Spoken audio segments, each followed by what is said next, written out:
this COVID updates in Hong Kong. Just now, just a few minutes earlier, I pushed up like a breaking notice because one of the districts in Hong Kong is a rather old district, has been put under lockdown, which is a first ever measure in Hong Kong since the pandemic began for like a whole year. And we have never had like really a lockdown like other countries or like other regions in, you know, nearby countries. So this is really a first in Hong Kong, and for that I'll have a special guest. She's a resident in nearby the lockdown district. She was not in the lockdown district, but we'll have her on in a bit. But just to give you guys a little bit background. So recently, we have an old district in Hong Kong where there's a huge outbreak. Basically, we have dozens of people there infected with COVID-19, and because, like I said, it's an old district, so the buildings are of poor maintenance, and we have subdivided flats there, subdivided units, meaning basically a whole full apartment, but it's like divided into different compartments, and you know, accommodating a lot of other different people, and they would share, you know, facilities like toilets, kitchen, and so on. Thank you, Drew, for joining, and thank you so much for joining our stream this week. So let me just bring in our guest. So just, oops, what is this? So just this, let me see, application, no, Chrome tab, there we go. So joining us is Rachel. Thank you so much for joining us, Rachel. Hi, Almond. Hi, thank you so much for joining. Let me just put you on the screen so that everyone can see you. So basically this lockdown comes in just hours ago. It was like 4 a.m. in Hong Kong, and nobody really realized except for, you know, the news. Rachel, when did you find out about this lockdown? So basically, I think starting from yesterday morning, there has been news, rumors saying that there will be lockdown in this district because I think recently there are quite a number of residents in this district were tested positive of COVID-19. And then because like what you said, there are quite a lot of old buildings. So there has been rumors saying that the government may possibly first time impose lockdown in this district. And earlier yesterday morning, there has been quite a lot of different news medias have been saying there will be lockdown, but there wasn't any official announcement by the government, not until like what you said earlier, 4 a.m. this morning. And actually yesterday night, I was waiting for the formal announcement, but I couldn't even wait. And then I slept and I woke up early in the morning to discover that. Right. So it does really come as quite a shocking, well, shocking yes and shocking no, because there has, like you said, has been rumors. And but so a little bit more detail for our audience. So this lockdown, it basically involves an area in this district. It's called Yau Chin Mong district. And within this so-called lockdown area, we have about like 10,000 people living there who would be affected by this lockdown. But what is so interesting about this lockdown in Hong Kong, I don't know if you would agree with me, Rachel, is that it's different from the other lockdowns that we see in other countries. Because when they talk about lockdown, they're talking about like weeks or even months of lockdown. But here, this time, the government imposes lockdown for 2 days, basically, and said, you know, we want all the residents living in that specific area, all of them to get tested. And then once they get their results, they'll be free to go. The lockdown will be lifted. So you're not really living in the lockdown area, but what do you think about the measure, how this lockdown is being implemented? Well, to be honest, my personal view is that I really doubt about the effectiveness of this measure. The reason behind is that because the most recent news about I think a resident and his family living in the Yau Chin Wang district. He got 3 tests, and then the first 2 tests were negative, and then only the third test was tested positive. So we're not sure if even if the residents who have got the negative result, if they're allowed to leave this district, there may still be problem because it's just a 2 days measure. So it's not really, I think it's not really preventing if someone who has caught the COVID, but then the test may not really review the result yet, and then they're leaving out. So that's the problem. I don't think it's effective at all. Yeah, exactly. I mean, and we've all, like, throughout the last year, we have heard about like this like fake negative or fake positive results, and there's a possibility that people who could be in the incubation period, but their viral load is not high enough, or whatever those scientific terms, and they don't test positive, even though they were actually infected. And are you worried, living in the district, even though you're not in the lockdown area, are you worried about, those people potentially being infected and infectious, leaving just after 2 days and, bring harm or, risk to the area that you're living in? I would say I would use the word cautious. I'm more cautious about living in this district because, it's a very highly densely populated district. And, actually, I'm living somewhere near the MTR station, which is the railway station. So quite a lot of people have been using the railway every day. And then, so it's really common for the residents here using this railway. And it's actually quite easy to come into contact with those people. But of course, in Hong Kong, we have other measures like it's compulsory to wear a mask outside right now. So some kind of measure which could ease my concern, my worry. But at the same time, of course, I have to be cautious because in Hong Kong, I think it's unlike other areas, other countries. It's too densely populated. It's so easy to come across different people just on the street. Yeah, and I mean, we're not really exactly imposing work from home policies right now. I mean, I know some companies are doing that, but it's not really highly encouraged by the government. So I guess a lot of people, like you said, living in the area or using the public transport, the railway, and they're still going to work at those peak hours, and it's quite scary, never knowing that, whether you'll be in contact with any infected persons. Would you say, I mean, the reason behind for the government to really put in just a 2-day lockdown is that they're hoping that after 48 hours and testing everybody, getting all the results, or sending people who have COVID or preliminary positive for COVID to quarantine, and they're hoping that life could resume to normal by Monday, because it's Saturday right now in Hong Kong. And so they're hoping that by Monday, everything will get back to normal. Do you think that's going to happen? Or, do you think that it should be extended longer? Or do you think your area should also be, expand the lockdown area and cover your area as well?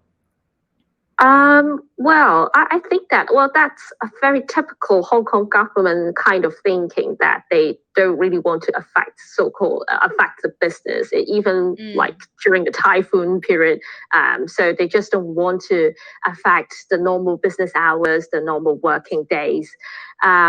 So for the period of time, I personally think that it should be extended for the lockdown because, like what I said, right? So I don't think it's effective just for 2 days lockdown. It's not really a preventative measure to help anyone. Of course, when we talk about, there must be people being affected in this area. But if you really want to impose this measure and become effective, I think at least it should take a little bit longer time. Of course, I think the government should do other measures as well to compensate, for example, those residents, because most people living in this area are really, I would say, less privileged. So I think they should provide other measures to help them as well, to compensate as well. As for me, as for my area, well, I can't say for sure whether my area should also be subject to lockdown as well, because well, it's just a few streets away from that area, because we normally say that area is closer to Jordan, but then it's closely linked to this Yelmate area. It's just a few streets away.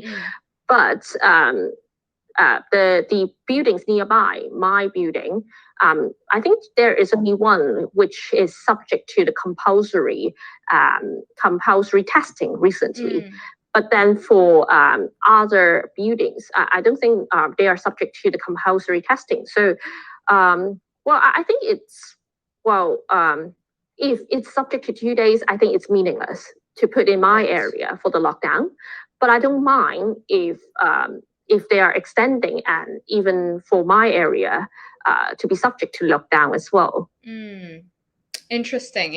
I mean, definitely there are also a lot of people who think, they don't want to stop working, or because, like you said, all those people living there, a majority of them are the underprivileged group. So I guess they really can't afford. A lot of them have said that they can't really afford not working, because that would really affect their, their earnings and how they put food on the table for their families and whatnot. But yeah, I mean, well, I hope you are staying safe as well, and really protecting yourself from the virus. Definitely do all you can. And really, really thank you so much for joining our stream and let people know how exactly you're affected and your area is affected. So thank you so much for joining, Rachel. Thank you, Almond. Thank you so much. And I'll see you again. Thank you. Bye-bye. Bye. All right, and so here we are. We have this COVID update. Oops, let me just stop sharing the meeting. All right, there we go. Yeah, so I mean, this another kind of like loophole that we didn't talk about with Rachel just now about this COVID update, this lockdown. And for those who just joined the stream, this week on In a Nutshell with Almond, this episode we're talking about this new COVID measures in Hong Kong. The Hong Kong government is putting an old district in the city under lockdown, which is a first since the pandemic has begun a year ago. We never really had any lockdowns in Hong Kong, not even like regionally or district wise. We don't have any lockdown really, and we don't really have any like stay home orders. The government issue, for example, work from home, suggestions. They advise companies to allow their employees to work from home, but it's not really like a policy or a law, so to speak, to really put it in the mandate. So this lockdown, it was announced at 4 a.m., which is only about 8 hours ago. And because it's midnight, so a lot of people actually don't know or don't realize that there has been a lockdown put on that area. And some people who live outside that area tries to go there to work, or for example, try to finish work and trying to go home. And that since then they realize that the area has been in lockdown.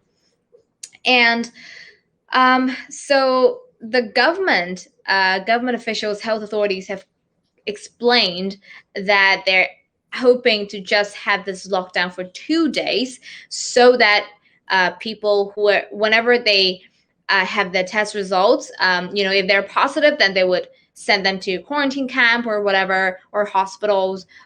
For those who don't test positive, then they'll be allowed to leave home. They'll be able to leave, go to work and whatnot.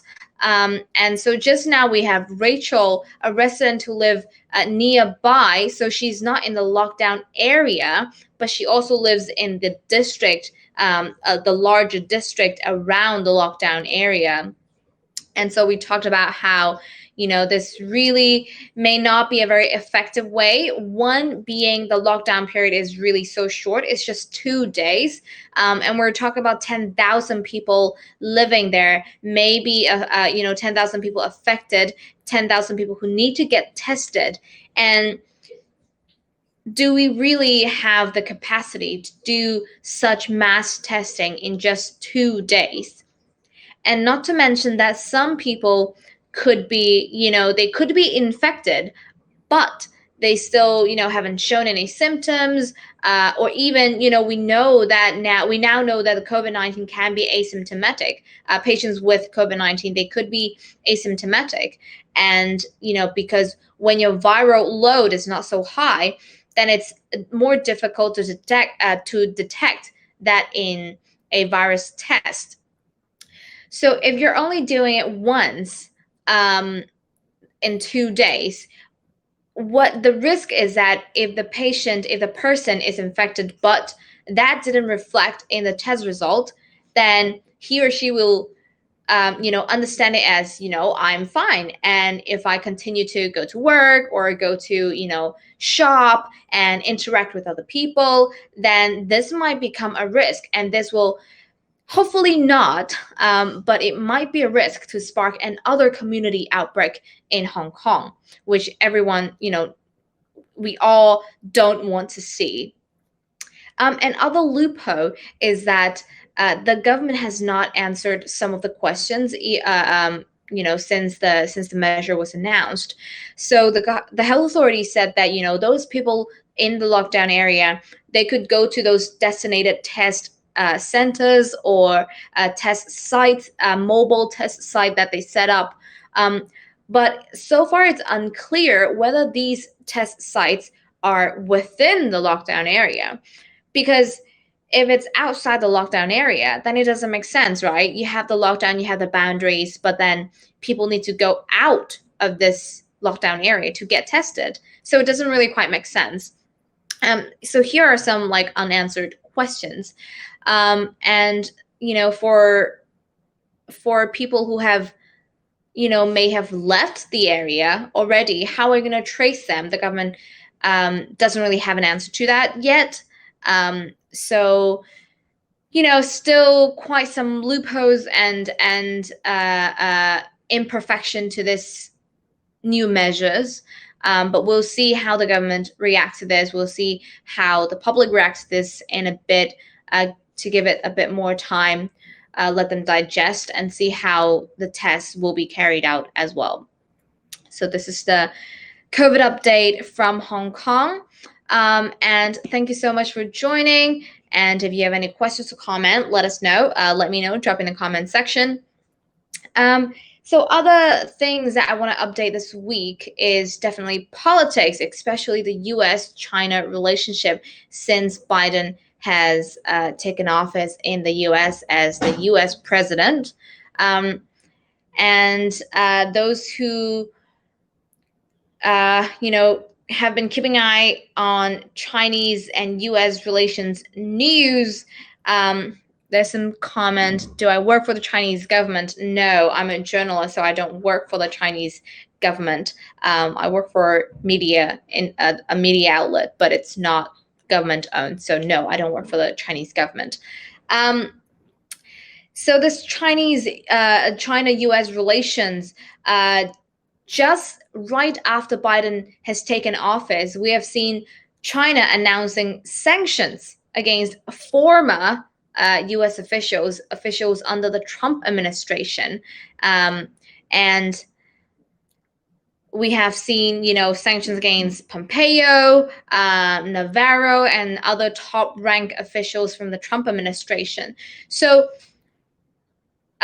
critics in Hong Kong have said that, it's kind of a symbolic move and also a move of, showing forces, because they are basically telling the incoming Biden administration that if you have beef with us, even if your administration has come to an end, we can still punish you, punish individuals or officials or even your families. So critics in Hong Kong said that this is China's intention to kind of like showcase its force and its willingness to be tough on the incoming Biden administration. Nice hair. Thank you so much. What's on my forehead? That is a good question. That is a pimple. Unfortunately, I try to conceal it, but it doesn't really work. But, it's been quite stressed being a journalist in Hong Kong right now. So, and I've been working quite a lot. So that's why. Under my eye, where? Oh, yes, here. Yes, it's popping. Oh my God, you guys, focus on the content. Yeah, so the US-China relationships, a lot of people in previous streams have asked me, what do we think about the future US-China relationships? Could it become warm again, or is the US going to be tough on China still, just like the Trump administration? Now, we have already heard from Antony Blinken, who said that, he basically agrees that the initiative, the thoughts from the Trump administration to be tough on China is actually a right path. But he's just saying that, we would not do it this way. We would not use such measures. So maybe he was talking about, sanctions against Chinese or Hong Kong officials and whatnot. We don't know what exactly the Biden administration has in plans for, dealing with Hong Kong related issues or China related issues, whether be it trade or, human rights, Uyghur Muslims, and, we don't know exactly what the Biden administration will put in place, in relations to China and Hong Kong related issues. Does anyone talk about the 2 detained Canadians in China? There has not been discussions recently, so no, not yet. But certainly, there's still, we know that the relationship between China and Canada is still quite sour, especially the Huawei CFO Meng Wanzhou case is still going on. We know that it's going to be, it's going to be in a bad place for quite some time, unless all those diplomatic row has been addressed. But so yeah, like I said, a lot of people have asked about the US-China relationships. I can't say for sure what the US will do to China, but from the latest move, China imposing sanctions against former US officials, we already know that China is not going to take this line down, no matter what the Biden administration will do to them or try to to establish with China. And not to mention that just also this week, the EU Parliament has overwhelmingly passed a resolution to sanction Chinese and Hong Kong officials, including the chief executive of Hong Kong, Carrie Lam. And it's China, of course, has hit back, saying that stop interfering with our internal affairs. That's the usual rhetoric Chinese officials and the Chinese government has taken against things like that, sanctions or criticisms from other countries or from other authorities and such. So it's a political turmoil right now, really, with a lot of countries are taking new leaderships, and we have Hong Kong right now, we have the national security law and whatnot. We have lawsuits coming up with, Democrats in Hong Kong being charged under the national security law, and it's a lot going on, and we'll just have to see how, for example, the U.S. Reacts and interact with China on all these fronts. So yeah, I mean, that's pretty much the update I have for you guys this week in a nutshell with Almond. Let's see if you have any comments or questions. You want Trump for another 4 year? Absolutely, that's your opinion, even though I know a lot of Americans don't agree with that. But, here's democracy. We're always welcoming, all different sorts of opinion. Biden's a sick puppy. Well, we'll just have to wait and see how he, deals with China and, Chinese and Hong Kong related issues. So there we go. Hopefully we'll have some more good news next week in the show, but we'll see. And so thank you so much for joining. And just like what I said to Rachel, I hope all of you out there are staying safe and staying healthy. Stay away from virus. Remember to put on your mask, maintain your personal hygiene, and hopefully we'll really get back to normal, get back to our normal lives very soon. So yeah, that's it for now. And so make sure you will subscribe to me on Have so that you know next time when I go on live. And also you can follow me on social media. I'm also on Twitter, Facebook, Instagram. So give me a follow, search my name. You'll be able to find me. And so thank you so much. And if you like my journalism, if you like my streams, make sure you not only subscribe, but also sponsor me, subscribe to me, so we'll see you again next week, and have good health. Bye, everyone.